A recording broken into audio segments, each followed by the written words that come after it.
Now the Lord was gracious to Sarah as he had said, and the Lord did for Sarah what he had promised. Sarah became pregnant and bore a son to Abraham in his old age, at the very time God had promised him. Abraham gave the name Isaac to the son Sarah bore him.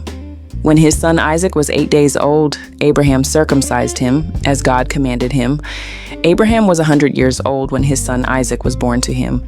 Sarah said, "God has brought me laughter, and everyone who hears about this will laugh with me." And she added, "Who would have said to Abraham that Sarah would nurse children, yet I have borne him a son in his old age?" Hagar and Ishmael sent away.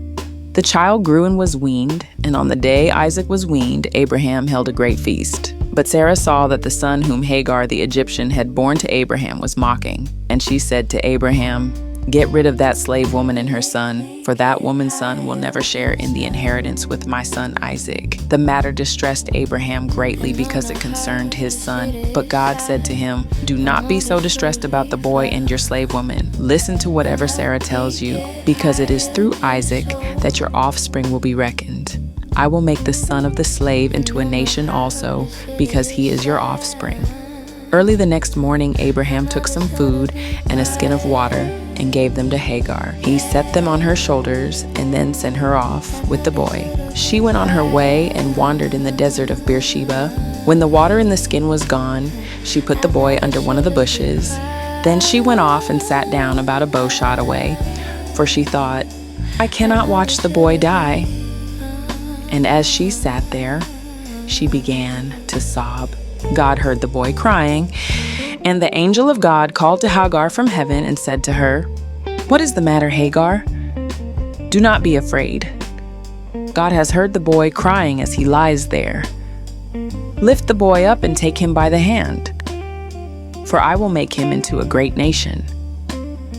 Then God opened her eyes, and she saw a well of water. So she went and filled the skin with water and gave the boy a drink. God was with the boy as he grew up. He lived in the desert and became an archer. While he was living in the desert of Paran, his mother got a wife for him from Egypt. The treaty at Beersheba. At that time, Abimelech and Phicol, the commander of his forces, said to Abraham, "God is with you in everything you do. Now swear to me here before God that you will not deal falsely with me or my children or my descendants. Show to me and the country where you now reside as a foreigner the same kindness I have shown to you."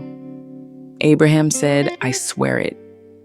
Then Abraham complained to Abimelech about a well of water that Abimelech's servants had seized.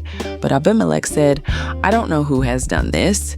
You did not tell me, and I heard about it only today." So Abraham brought sheep and cattle and gave them to Abimelech, and the two men made a treaty. Abraham set apart 7 ewe lambs from the flock, and Abimelech asked Abraham, "What is the meaning of these 7 ewe lambs you have set apart by themselves?" He replied, "Accept these 7 lambs from my hand as a witness that I dug this well."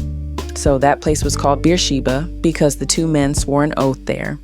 After the treaty had been made at Beersheba, Abimelech and Phicol, the commander of his forces, returned to the land of the Philistines.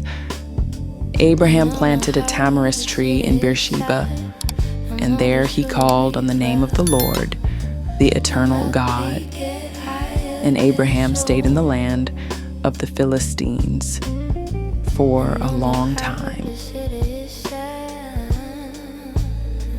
I know this ought to be quiet.